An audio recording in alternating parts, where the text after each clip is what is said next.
What's going on, guys? Welcome to the Fantasy Scholars Baseball channel, and today I'm going to be going over some waiver wire pickups for Fantasy Week 4. Kicking off the list, we have Josh Daumont. Now, he is actually becoming the closer for the Royals. It's a really interesting situation for the Royals because they have Greg Holland, and now Josh Daumont has looked really good, and Greg Holland has not been great, and Greg Holland will look to try to get that closer job back. But right now, Josh Daumont has looked very good. He's 28% rostered, and he has a couple saves already for the Royals and has looked very, very good. So if you guys need a closer, I would go pick up Josh Daumont right now because right now he looks to be the closer for at least the next 2 weeks, I would assume, unless Greg Holland has some miraculous comeback where he's just looking really good when he does pitch. But right now, Josh Daumont is the guy for Kansas City. Up next, we have Jesus Aguilar. Now, he's only 31% rostered, which is really surprising because he was really good in 2020, and he's been very good this season. Now, he plays first base, and in 2020, I kind of want to look at his stats. He had 277 with 8 home runs. So he does have that power, and for the Marlins, he can be very good with Garrett Cooper playing first base and then third, and then the outfield, he kind of gets shifted around. Brian Anderson normally plays third base. Jesus Aguilar looks to be that guy that is going to be the main first baseman for the Marlins for right now. And if you guys need some power, Jesus Aguilar is your guy. Up next, we have Alex Wood. Now, he's 45% rostered, and the Giants have been kind of a surprise this season. They've looked very, very good, especially their starting pitching, and Alex Wood has been very good.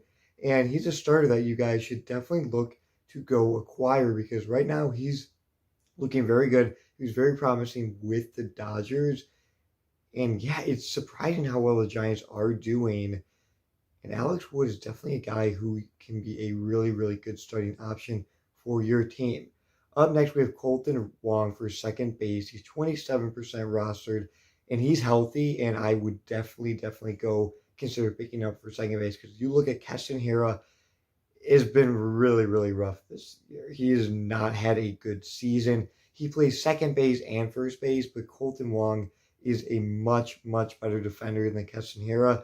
So I would definitely look at Colton Wong because he's going to be taking over that second base role for the Brewers. He looked very, very good since coming back onto the team after getting injured. This is a guy that will hit for high average, will have some pop, he'll steal some bags, and he's going to be in the Brewers lineup almost every day because of that defense and because he's just a very, very solid hitter.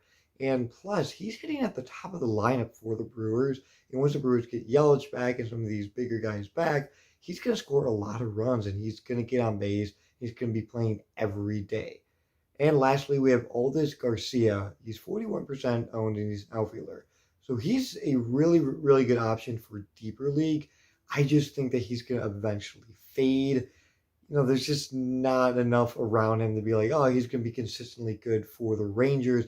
But so far, he's looked really good for the power numbers, and he's getting on base, and he has a decent average. So I'd look at Garcia to be a nice streaming option right now to just kind of plug into your lineup for 2 weeks, ride the hot hand, and then maybe, you know, if he fades, just kind of drop him. But like in a deeper league or an AL-only format, I would definitely look at Aldis Garcia because he's looked really good. I mean, he's cranking homers, so why not give it a go? And he could be potentially good for the future. We don't really know too much about him, but he's not had that crazy track record. So I would look at Aldis Garcia. He's only 41% owned. He's an outfielder for deeper leagues.